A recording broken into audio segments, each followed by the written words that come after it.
Hey friends, we've moved in from off the fire escape because it's raining and I'm just really not feeling it. But today we've got some pretty powerful readings. Particularly, actually, I want to look at the Psalm. Now, I know we haven't been spending a ton of time with the Psalms, but if you've paid a ton of attention to my life, you might know that this Psalm is rather important to me. It's Psalm 46. It's actually my license plate. My license plate says PS462, which I was talking to somebody and he was like, that's like the least vanity plate I've ever seen. I would definitely not have thought that that was a Bible reference. And I was like, oh, well, oops, fail. But it's a Choose Life license plate, right?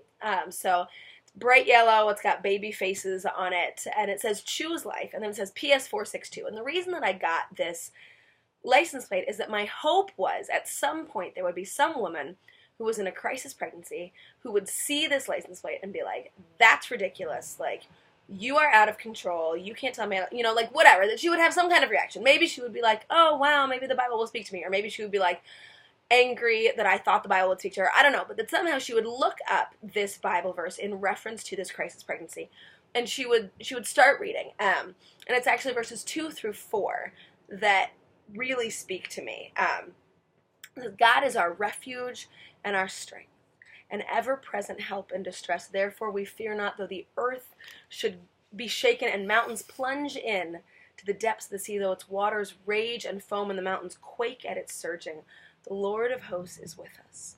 Our stronghold is the God of Jacob. And that passage to me, that's something that I memorized when I was going through a difficult time. And if you're ever, if you watch me reciting memorized verses and you're ever, particularly impressed, I just make up songs to memorize them, so basically I'm reciting song lyrics to you. I recommend this as a strategy for memorizing scripture. If you would like some different songs that you can listen to and memorize, I can, record some for you or something. We'll figure that out. But this is one that I was having a really tough time, and I just felt very abandoned, very much that no matter what I did, I was just gonna continue to feel alone. And this passage, God is our refuge and our strength, an ever-present help in distress.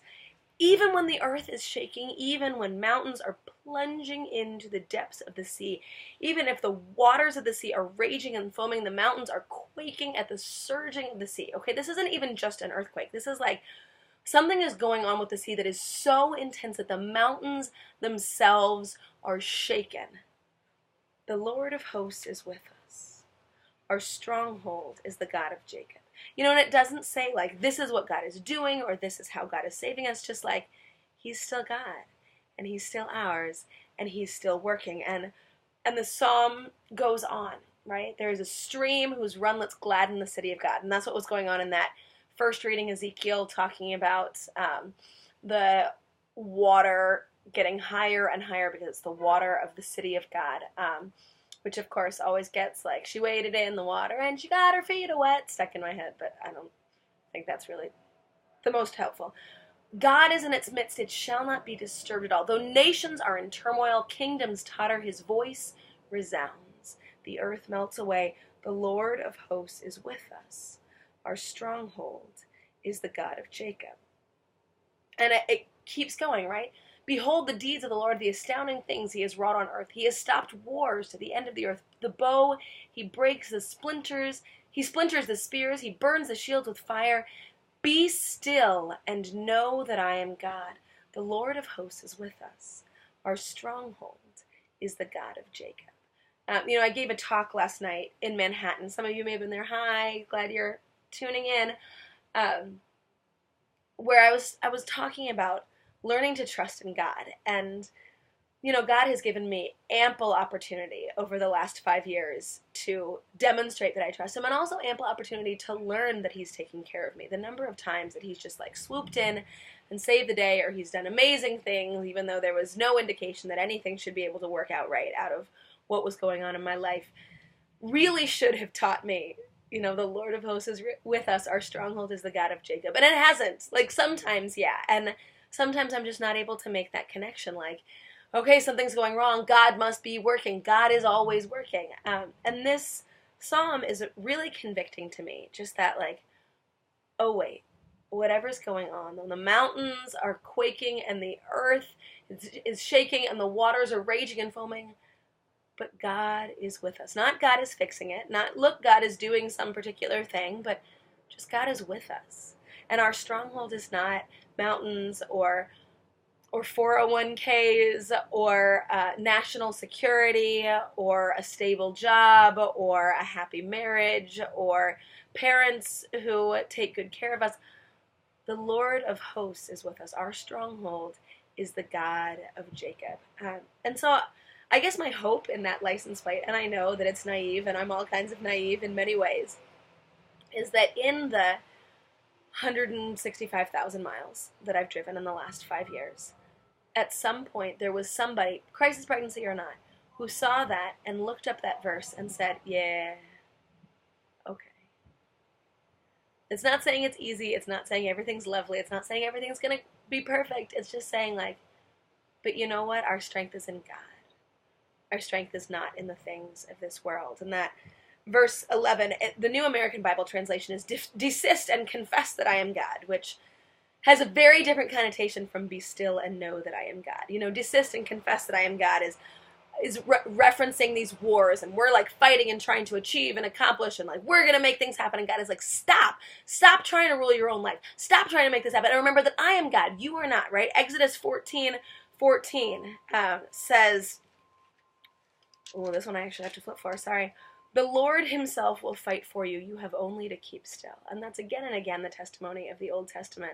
When we see these battles, the Israelites are trying to fight, and God says, no, I'm going to fight. I'm going to fight for you. You don't have to worry about this. I'm God and you're not. You know, send away 30,000 people and fight with 300 because the battle is mine. The Lord himself will fight for you.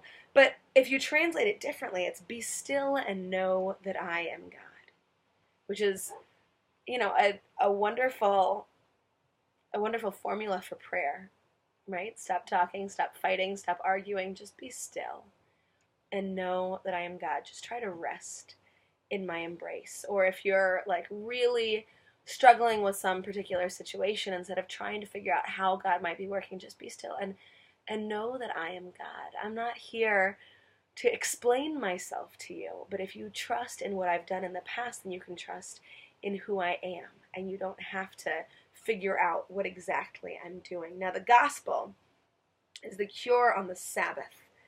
And I love this question, right? Oh, okay, sorry. We have many cures on the Sabbath. That's what the title of this is. It's John 5. And it's the crippled man lying by the pool of Bethesda. And Jesus comes up to him.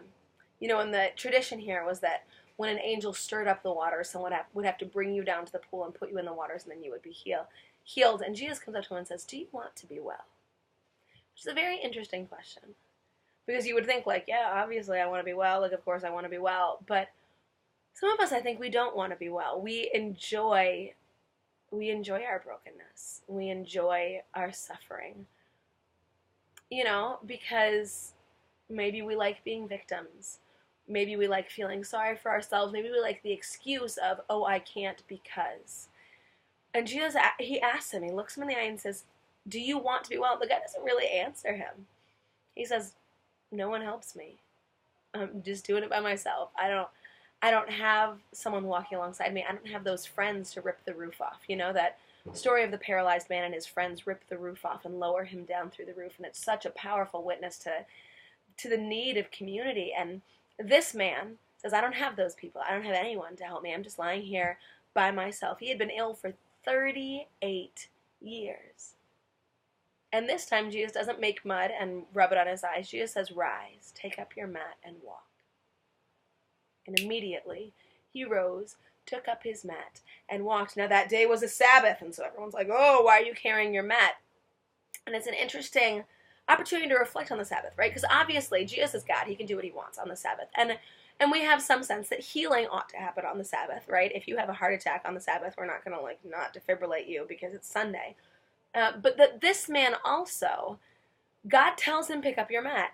And so he picks up his mat and he goes. You know, I think we've really lost a sense of the Sabbath in recent years. I made a resolution at one point in college that I wasn't going to do homework on the Sabbath. And it wasn't like, oh, I'm so holy, I'm really going to observe the Sabbath. It was like, God gave me a Sabbath, and it's because he wants me to have an opportunity to rest, and I don't have rest in my life. I don't have real leisure, because anytime that I'm relaxing, anytime that I'm just having fun with friends, there's always this like cloud of work hanging over my head. So I'm going to make a commitment.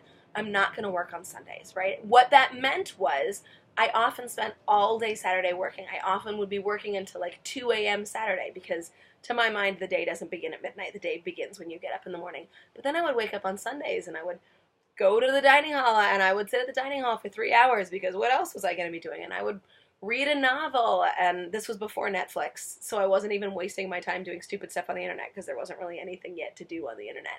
And I would spend time with friends, and I would enjoy beautiful weather and just like sit around for a while. And theoretically, I would have spent time praying, but at the time I knew that Mass was important, and the Rosary was important, and the Bible was important. I didn't really know that like daily silent prayer was important. So progress.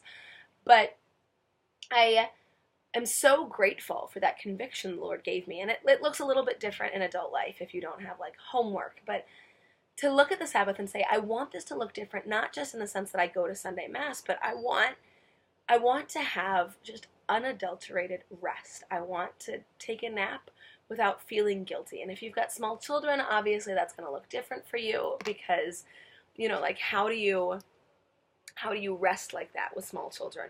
But like maybe you say, okay, on Sundays we have a big beautiful meal and we sit around for a while, or maybe cooking isn't fun for you, and so you say, okay, like Sundays are going to be a crock pot day where I like make the meal the night before so that I don't have to cook.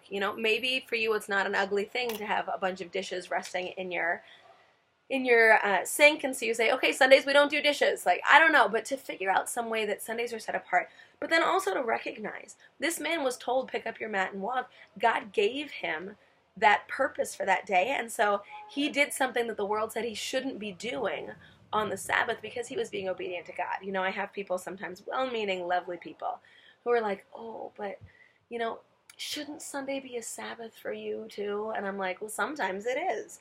And that's great, but my work is a response to the call of the Holy Spirit, right? And so if Sunday is the day that you have youth group and you have Sunday school and you've scheduled this event because I'm there, I'm not going to be like, oh, sorry, I'm having a Sabbath. Like, souls can deal with it. Jesus says, my Father's at work until now, so I'm at work. And he gives this particular work to this man to do, even though it's contrary to the laws of the Sabbath as they understood them at the time. But God doesn't say, like, do no work of any kind, right? It's no unnecessary servile work, to have some sense of a Sabbath. And, it doesn't help a priest to say to him, like, oh, but shouldn't Sunday be a Sabbath for you? Like, okay, well then who's going to say Mass? Like, you want me to bring in some non-Christian to say Mass so that I can have my Sabbath? No, like, we have to recognize that those of us who work in ministry, or who work in healthcare, or who work in emergency services, or who are police officers, or who are at war,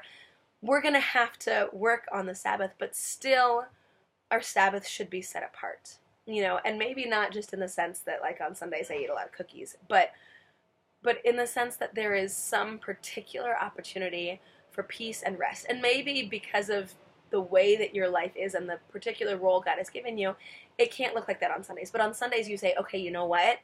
Like, today all the kids are puking, but like Tuesday, I know I'm going to have this gap. Tuesday, my husband's going to be home early. Tuesday, we don't have any events for youth ministry, whatever. Tuesday, I'm going to spend an hour just like chilling with a cup of coffee and a good book, and having some of that Sabbath rest. We need to reintroduce that idea of a Sabbath, and we're not bound by the law in the way that Orthodox Jews are, and so it's going to look different for a Christian than it does for people who are trying to observe the law in like really strict fidelity, because we know that we're people of the Word, not people of the law, right? People of the Word, not people of the book. And so it's important for us to be flexible according to the way that God has specifically called us, but we need to recapture that sense of a day of rest. And so maybe for you it means, I'm not going to go shopping on Sundays, or we're not going to eat out on Sundays, or I'm not going to mow the lawn on Sundays, or I'm not going to do homework on Sundays, or something. something where you can really experience Sunday as restful and joyful. So pray about that this week, friends, so that this Sunday you can really experience the joy of resting in the Lord.